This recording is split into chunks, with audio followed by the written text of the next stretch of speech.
Hey everyone, thanks for coming along today. You already know a lot about Parse, obviously. It's Parse Developer Day. So you know how cool it is, how easy it makes storing data in the cloud. What we're going to talk about is how Xamarin lets you write your Parse client code once and deploy it across all the major mobile platforms, specifically iOS and Android for us. Today, I'm going to quickly tell you about Xamarin, what it is and how it works, and then we'll add the Parse SDK to a Xamarin project and wire it up so that you can see how easy it is to implement Parse on iOS and Android with us. Firstly, what is Xamarin? Xamarin lets you reach all the major mobile platforms. And by that, I mean iOS and Android, of course, but also Windows, Windows Mobile, Windows Store apps, because we share a common language that can run on those platforms. Firstly, Xamarin offers a native user interface on all of the platforms. So what I mean by that is the user interface for your app is fast scrolling, it's responsive to touch input, you're displaying native user widgets. So you're displaying an iOS button on your iOS app, you're displaying an Android button on your Android app. You're using the native list controls, you're using the native switches and sliders. You can build your UI interactively using the platform's tools. So for Xcode, you can use Interface Builder. And for Android, we have our own user interface designer, which I'll show you later. Or you can build your user interface in code by newing up, like I said, the UI button or a native Android button. Consumer apps like Audio take advantage of Xamarin's capabilities like this to provide great-looking, fast, easy-to-use applications that provide the user with a native user experience. Secondly, Xamarin apps offer native performance because they are native apps. For iOS, the entire app is ahead of time compiled to an ARM binary. So while you're writing your app and you're sharing code with Android and with Windows, the output from your code is compiled into a binary that can be put on the App Store and runs natively on the iPhone devices. On Android, we ship a native runtime that your app is jittered on top of. But in both cases, you're running directly on the operating system. There's no intermediate steps. There's no passing through Java on the Android side. Everything runs at the speed of the CPU. For example, Xamarin apps include a 3D flight simulator called Infinite Flight, which is available on Android and on iOS. There's also circuit simulators that have real-time circuit simulation and graphing. Vector drawing apps where you can resize and drag and move objects around on the screen. So using Xamarin does not give you any performance penalty. The third major benefit of using Xamarin is that you can share your code across platforms. So like I said, you've built a native user interface for iOS and a native user interface for Android. They look really cool and they work really fast. You've built apps that are compiled to native code, so they perform really well.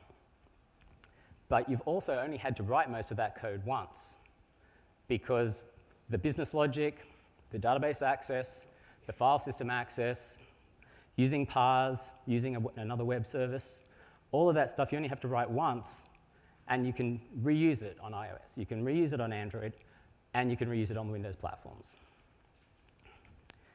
And how do we do all that? Using C# and the .NET framework. So C# is the common language for Xamarin apps, and because it's C#, it also works across in the Windows environment. The .NET framework that we use is based on Mono, which is an open source framework. So you can actually go and look at the code that you're running, right down to the operations that are running underneath System.io and SystemNet HTTP client or whatever. It gives you a lot of new language features that you haven't had access to on platforms like iOS and Android. So a really nice generics implementation, for example. Language integrated queries. Great asynchronous programming support, which we're going to talk about later. So you get a familiar, powerful programming environment that you can use to write code that you can share across all these platforms to make great mobile apps. The other great thing about C# and .NET is that many people already know it. There's a really big ecosystem of developers, of partners, of code libraries that you can bring into your apps to make them work for you even faster. How do you develop in Xamarin? We have support for 2 IDEs. So anyone that's worked with Microsoft or anyone that's worked in the industry knows about Visual Studio. It's a great IDE with a powerful editor and lots of extensibility. And we've used that extensibility to create a plugin that lets you build apps for iOS, Android, and obviously all the Windows devices from right within one solution structure.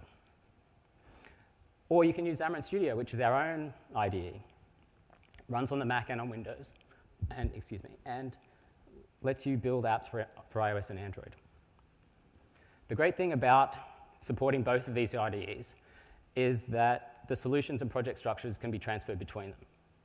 So you can build your iOS app on the Mac in Xamarin Studio to start with, and later on move to Visual Studio on Windows to share more code with Windows and Android apps. Both the IDEs look very familiar. They're easy to switch between, and give you maximum amount of choice for where you want to code your cross-platform apps. We also have, regardless of which IDE you choose, full syntax highlighting, autocomplete or IntelliSense, whatever you prefer to call it, not just within the .NET framework, but IntelliSense for iOS SDK operations and for Android SDK operations. So if you're a .NET developer or a developer from one platform moving to another, a great and easy way to learn it is going to be to start typing, hit dot, and see what options the IDE gives you for what to type next. We also have full support for debugging in both platforms. So on Windows and iOS, you can step through debug from Xamarin Studio or from Visual Studio. So that means that you can actually have a Windows machine running Visual Studio with an iOS application and step through and hit a breakpoint on an iOS app connected to a Mac somewhere, and step through and see variables, open a watch window, pretty much any sort of debugging operation that you're used to on any platform from both of our tools. Specifically for iOS developers, we try and make our development environment as familiar as possible and to provide all of the options you need to build and deploy iOS apps. So we surface all of the configuration options that Apple surfaces in Xcode to let you do code signing, to let you do your app configuration, orientations, screen sizes, and that sort of thing. And we also have deployment options from the menu that let you build the executable that you need to submit to Apple via the App Store. Same for Android. We do our best to make sure that everything is surfaced from within our tools.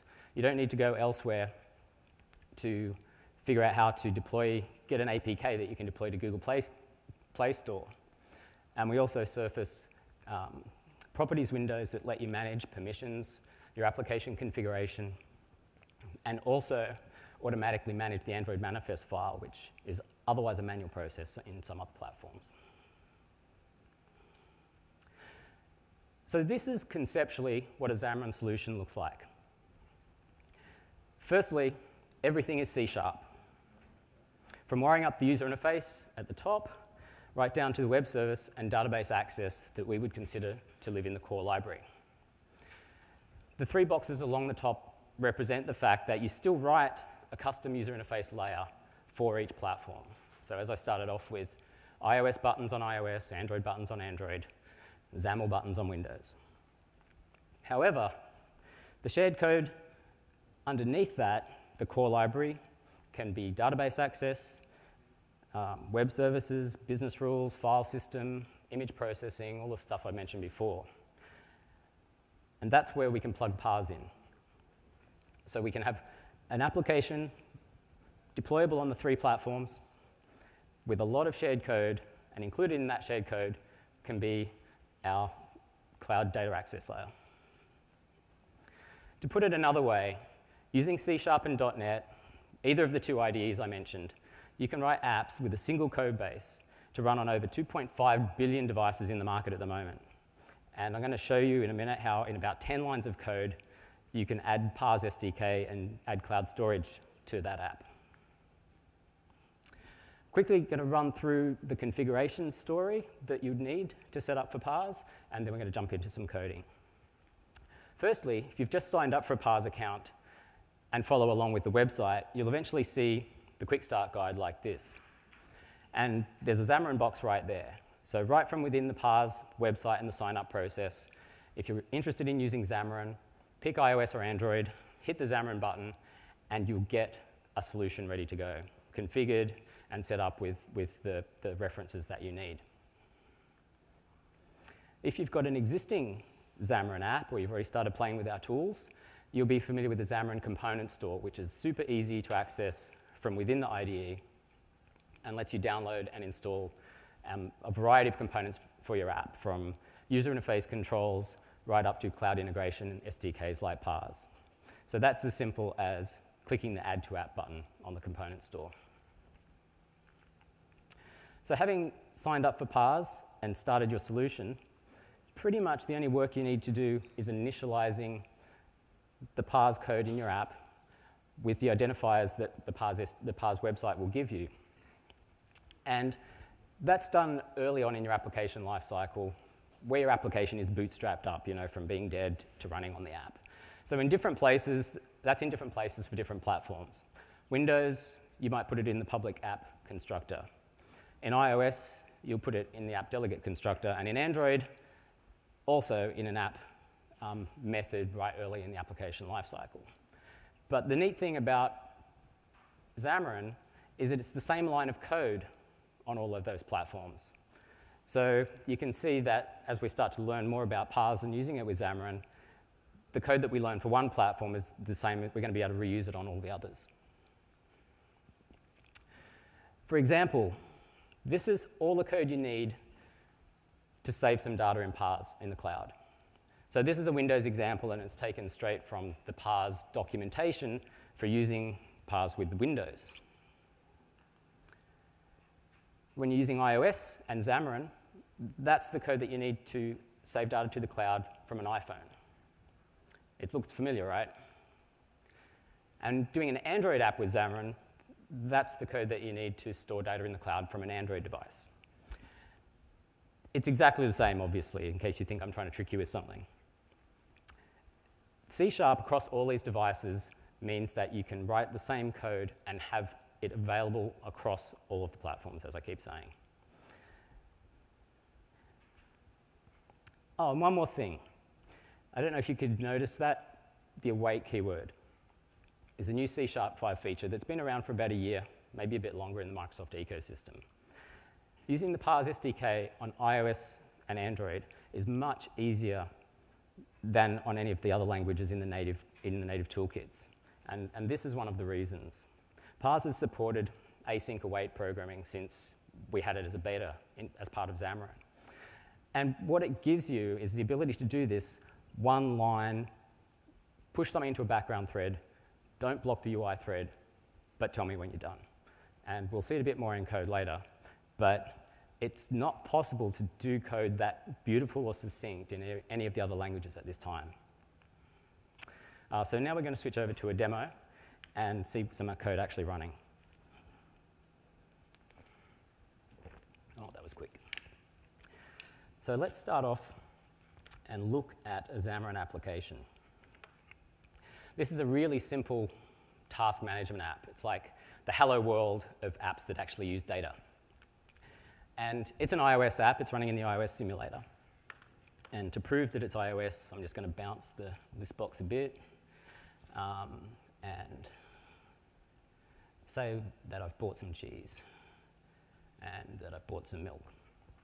So we're going to have a look at the code for this app. It's currently using a local SQLite database.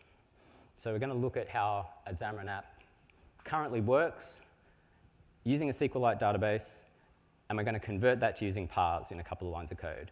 And so you'll get a bit of a feel for both Xamarin and the power of Parse and using cloud data storage. So write the same code over and over. We're not going to do that. This is the database-driven app that we just saw. I just want to highlight 4 major parts of it, and we'll go through each one before and after we've converted to Parse. So the first one is bootstrapping the app up. So that's an app delegate for iOS. Let's go and see a bit more code.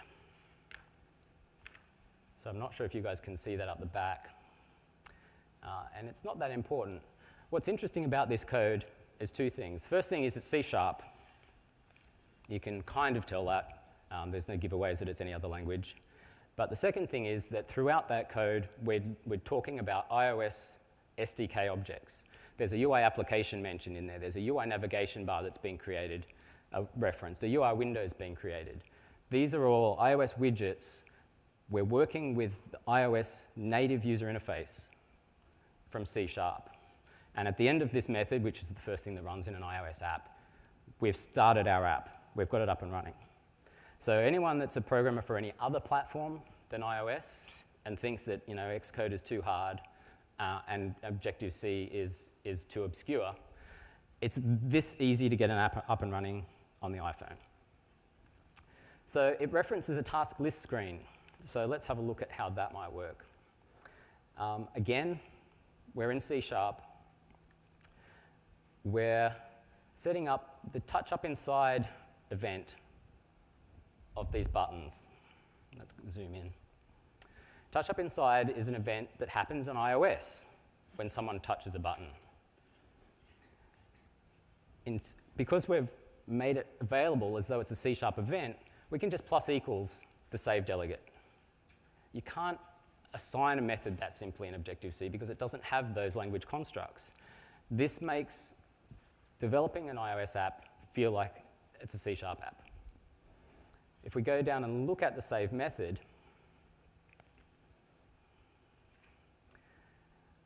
we're doing what you do in any C# application. Some left to right assignments to populate the user interface elements on the screen. Those top few elements could be any language, any platform. Left to right assignments. And then we're calling the navigation controller. That's another iOS thing. But we're in C#, it looks and feels like C#, and if I'd hit the dot while I was typing, it would have given me all of the iOS options for that control.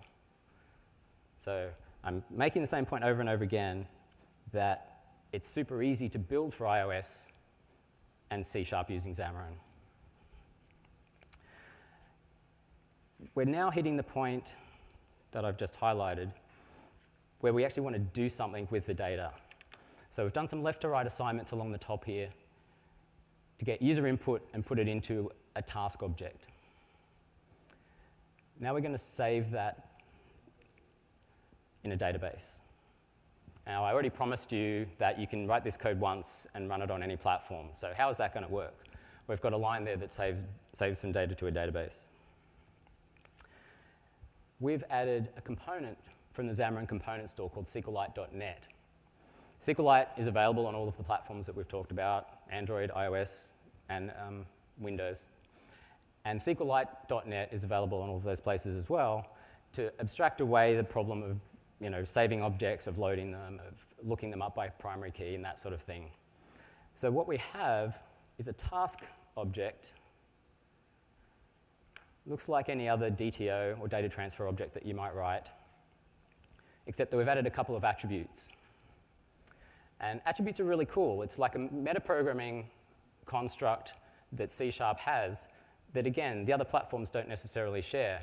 And in this case, we're using it to make our object behave like a database table when we want to query it. So we've created a primary key, and we've set it to auto-increment, so we don't have to worry about it again. And before we skip, that class can live on any platform. So this thing that we've just written is now a database table, effectively, that will run on iOS, Android, and Windows. To access it, we're just going to create a quick manager class. It's subclassing an object coming out of the SQLite.net library. The great thing about components is it gives you stuff you don't have to implement yourself. And the screen isn't quite big enough to show the entire class, but that's pretty much it. That's our data access layer for our tasks. We can get one, we can get many, we can save, and we can delete. And that code can run on all platforms. So this task database class I can deploy to Android, to iOS, and to any Windows platform. So this is a pretty small app, and that shared folder is looking a little anemic. But you can imagine in a larger app, the more data classes you have, the more business logic you have that you interact with before you save to the database. That amount of shared code grows rapidly, and that's the core of your application that you test, you can write unit tests against, and you share across all the platforms. So let's skip back to the task screen, and let's just quickly look at the implementation. So here's the task database. We've created a static getter for it just so we can reference it. Oops. And so that works, save item. That data is now going to go to the local database, and you just saw in the demo that I was able to tick a couple of tasks as done and delete another one, and all this stuff just worked. The final thing I wanted to look at quickly here is the user interface. So I haven't used a designer in this case. I've built the user interface up in code. And again, this will look familiar if you ever did Windows Forms 2.0 programming. You often ended up dropping back into creating control sets like this. Again, this is all iOS code. These are UI buttons with UI colors and UI control states. It looks and feels like C#. To you, it is C#. But this is the stuff that we're going to write once for iOS because it gives us our nice native iOS feeling user interface. And that's the code that we're going to have to write again when we get to the Android and the other platforms. So we've seen quite a bit of code that's going to be able to be transferred one-to-one. And it's a user interface, the newing up of those buttons and the navigation between the screens. That's the bit we write again for Android and then again in XAML for Windows. So that's a brief look at how a Xamarin app can work. This database-driven task sample has been one of our oldest ones probably, and it's available on the website, and I also tweeted a link to it earlier. So let's have a look at how we can make that work with Parse instead. So I've got an app, but the tasks are all trapped in the device. I want to be able to share them. I want to be able to check them on my Android phone as well. So the first thing we need to do is convert this app to Parse. So I'm going to, do you really want to remove SQLite? Yes. And so if we looked at the Xamarin Component Store to see how quickly we can add the Parse SDK, it's going to load while I talk. It's super easy. Like I said, this is available from within our IDE as well as from within Visual Studio. Parse is right there, 4 stars.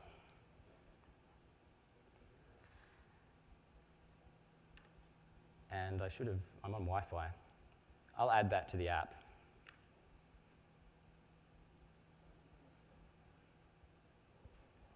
And today there's a .update and it's downloading the new version. Perfect. So while that's downloading the new version, it's finished. It's already created a reference for me in my references. If you're a .NET programmer, you're familiar with the way DLL references work. So now I have the Parse component ready to use. I know I can delete this task database because I don't need that anymore. And there's a couple of things I have to do because of the way Parse works. So I'm going to run through them quickly. Parse uses a string identifier instead of an integer, so we're just going to quickly change that. And we're going to add some helpers. This is called live uncommenting, for those of you familiar with presentation terminology.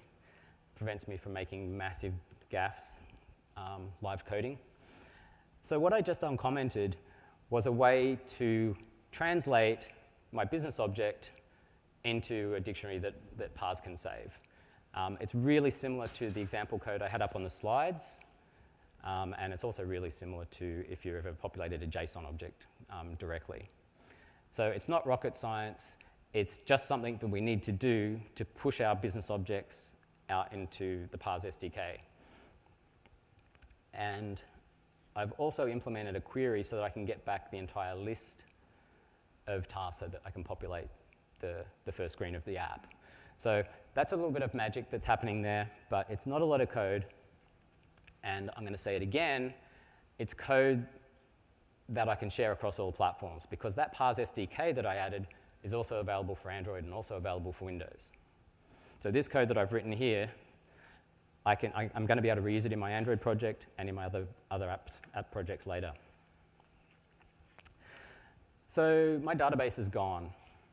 I can delete that code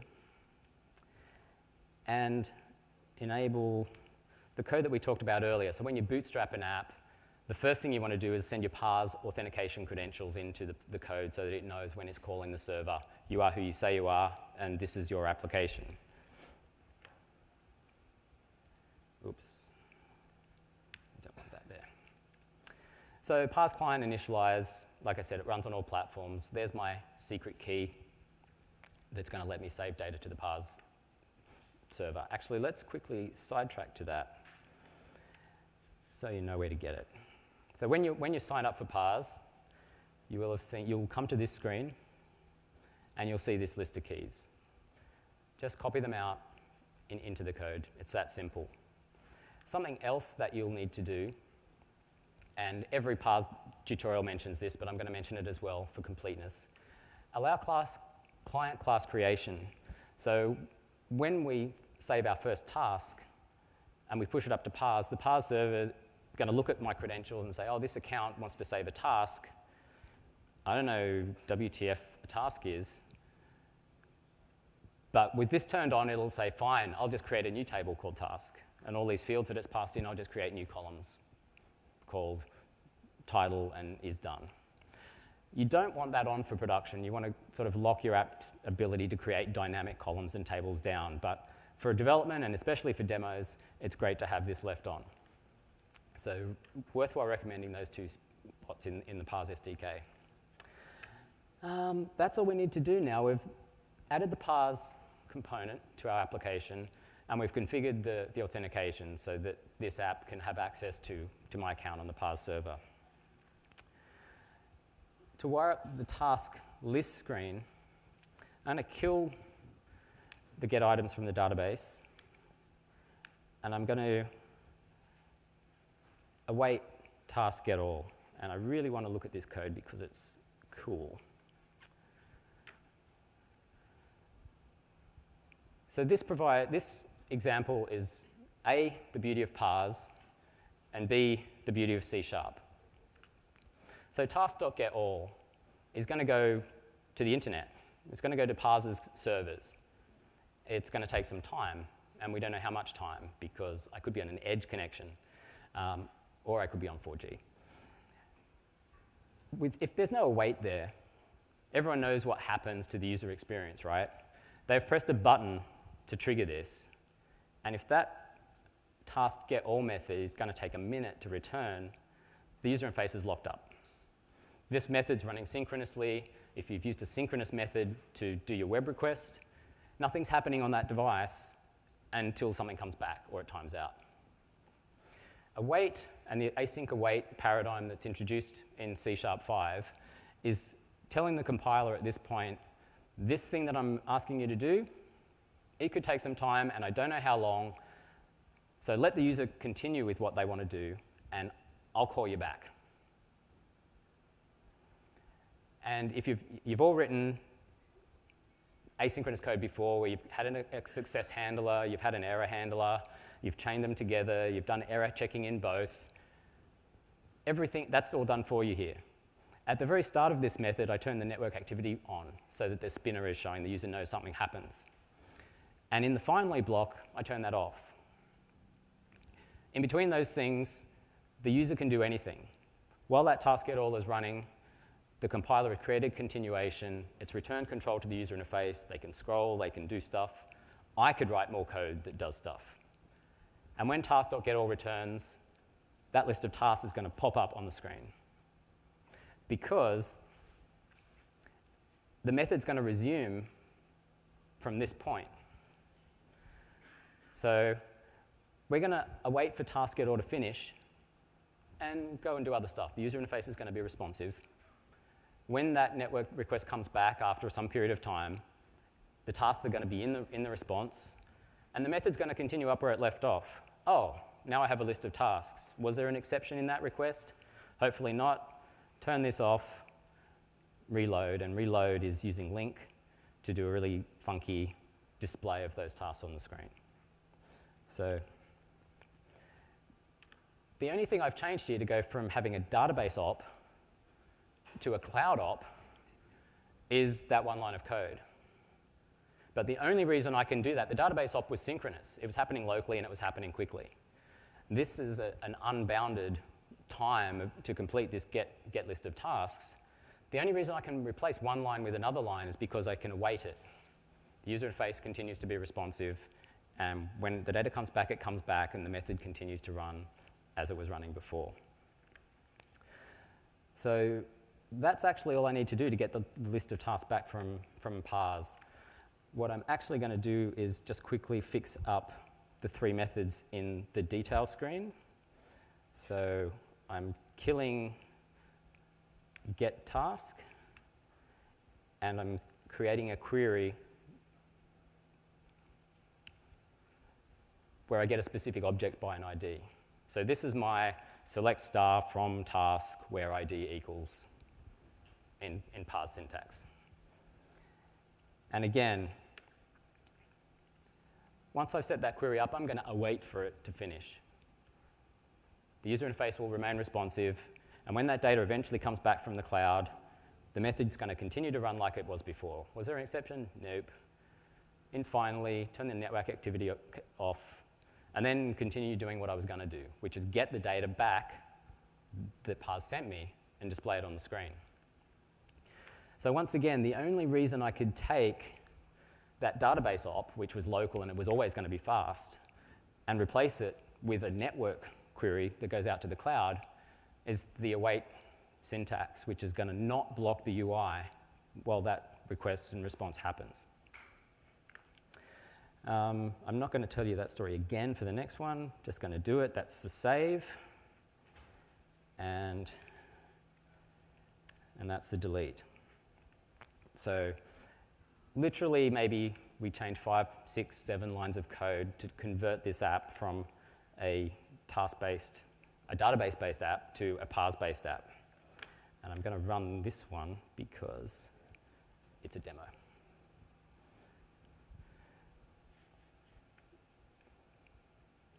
So there's the old one disappearing, and we're loading from Parse, and we're still loading. And I don't know if you can see down the bottom here, like there's 11 threads running up. That's async await. Oh, there's stuff happening. Put it on a thread. When it comes back, put it to the UI. So here's a new task list. Where is that coming from, you are asking? It's already in Parse. So I did some testing earlier. So those elements, those rows there, are now appearing in my app. I can tick off that I've bought my soy milk and crackers and the cheddar. So there's, and if you saw that tick just appear there, I was hoping one of them would take a period of time. Let's try it again. Let's turn it off. It's not, oh, it's happening too quickly. That flick that's happening where the loading screen comes up and then the data appears, that's the code awaiting in the background. You can gray the screen, you can put a spinner on top, you can just leave the fields blank, but the user interface is still responsive while I'm pulling this down. The network activity tells me that it was waiting for the latest release to the latest data to know that that tick should disappear. So that responsiveness remains there while the background operations happen. So that's cool. We're rapidly running out of time, but I haven't proven that you can actually share this code. So let's spend the last 10 minutes looking at Android. So this is exactly the same app, except built in Android. I'll show it to you first so that kind of ruin the suspense. The Android emulator is slower.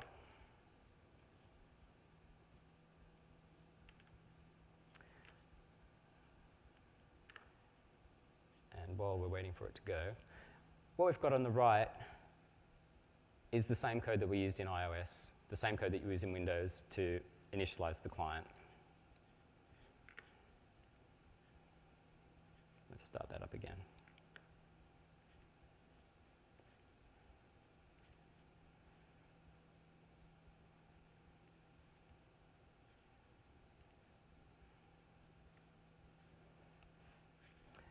So yeah, so there's the application. While there's nothing there, while this is saying waiting, that's the task awaiting. I can still do stuff, but it's not a good idea because it's about to be replaced with data from the server. And yeah, the emulator is definitely slower than the other platform. There we go. So that was a bad way of showing a good example that the user interface is still responsive while the await is happening at the code level. Now, I made a bad design choice by letting the user click around there. But like I said, the option is up to you what you do while the code's awaiting. The point is it's responsive and the user doesn't feel like they're locked out. So let's go back to that. Soy milk's already been bought.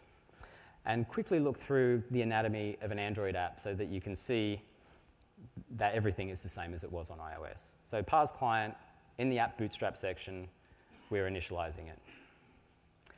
In the task list screen, now let me stop that. In the task list screen, we're doing something very similar to what we did in iOS. We're just awaiting a get all. And when that happens, we call reload. And a task list adapter is a way of rendering a collection on a list view in Android. You don't need to know the implementation details of that. It's fairly boilerplate. But I guess it's interesting, again, to notice this is an Android class, base adapter of type task. And we're implementing it in C#. All this stuff is C#. We're overriding Android methods with C#. We're using the nullable syntax in C#. Basically, implementing Android native behaviors in C#. So again, this is the stuff that you're implementing specifically for Android. And this stuff here, this is the stuff that you can just reuse the code. It's the same. It's the same on iOS. It's the same on Android. It's the same on Windows. The task list screen is going to look much the same as well. So if I scroll down to the try catches, those lines are exactly the same lines of code as we had in the other platform, in the other app. We're setting up a query to get by ID. We're awaiting the result. We're getting a task from that. And then after the catch, we're returning it basically to display on the screen.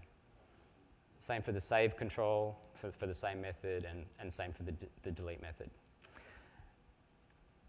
The difference is, I guess, if you want to look into the Android application itself, is I showed you before an iOS app where I really quickly newed up all of the controls in code. For Android, we have a designer that you can drag and drop onto. So the controls are all there. You can see there's property lists down the side where you can edit and name things on the screen. So you've got all of the controls that you would expect from a drag and drop designer, as well as the ability to edit the source. And like I said, Xamarin's working on, and we currently have in beta, a similar tool like this for iOS. This is available in Xamarin Studio and also in Visual Studio. So Visual Studio will have the same capabilities for designing Android and iOS screens. You'll be able to do all this on the PC as well. And yeah, if we go back to get these things side by side, hopefully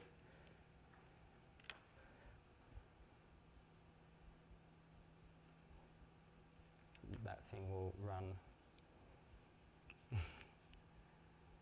This Android emulator is clearly a lot slower.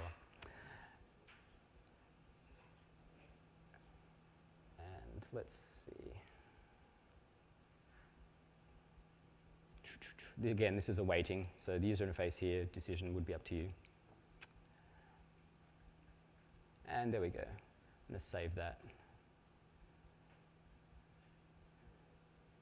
And again, that's going to go out to Parse, update here at some point. And then hopefully, when this guy loads, it'll say it was done. And the done switch is on, so that round trip kind of worked. Okay, that's about all we have for a demo. And we'll go back to the slides. Because the last thing I wanted to leave you with, after you've done all your Parse development and you've built a cross-platform app that runs on iOS and on Android, you probably want to test it. And Xamarin is really excited to introduce Xamarin Test Cloud, which we're currently running as a beta, which lets you test Android and iOS apps on a physical bank of real devices and get the results back basically all through your browser. So there's an app explorer. You can upload your app and just let our code just manically click buttons and type into inputs and see what happens. Or you can write targeted scripts in Calabash that will let you activate a button, type specific data into an input. There's hundreds of devices for both iOS and Android, and the vectors are like, it's obviously different versions, different screen sizes, different manufacturers. And the output is incredibly detailed. So for every step of each test, there's a screenshot taken for every device, as well as the device log, like the console output that was visible or that was output at that point in the test. So you can probably see it better on this screen. You can see what's happening with your application. There's 2 devices in this set of 6 have a different theme applied by the manufacturer. And it's stuff like that that's often hard to find when you're trying to test on your own 2 or 3 devices that you and your friends have. So Test Cloud is like I said, xamarin.com/testcloud, open for beta now, and a really nice way to finish off your application development by actually getting it tested before you distribute to users. That's everything, because I wanted to have time for questions, and we're like 2 minutes to go. But if you have any questions, we might be able to squeeze a couple in. And thank you, everyone, for coming as well.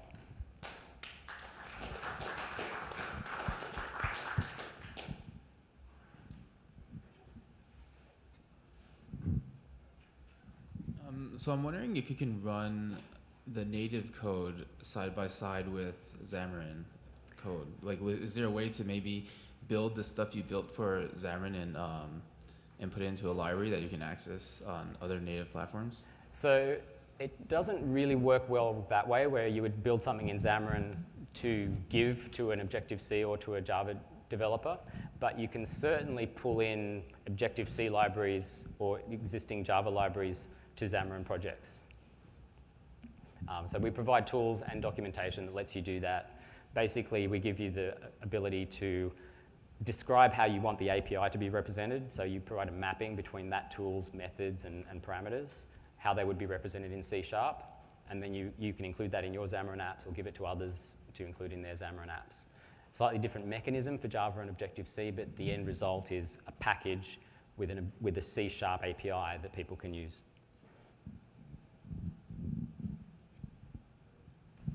Can you talk a little bit about code sizes for a Xamarin app versus a native Android or Objective-C? So we ship the runtime that you need to run C# inside of each app. It would be possible technically to share it on Android, but a number of problems could exist with people's mismatched versions, etc. So we ship it within each app. We use linking, like it's a strongly typed language, so the language tree is easy to prune. We take off as much as we can. And typically the overhead of shipping that is 2 megabytes. For an iPad app with a full-size Retina horizontal and landscape startup image, that PNG is bigger than 2 megabytes, so unless it's flat black. So that's the overhead, but it's fairly insignificant in the size of today's applications with lots of graphics-heavy resources.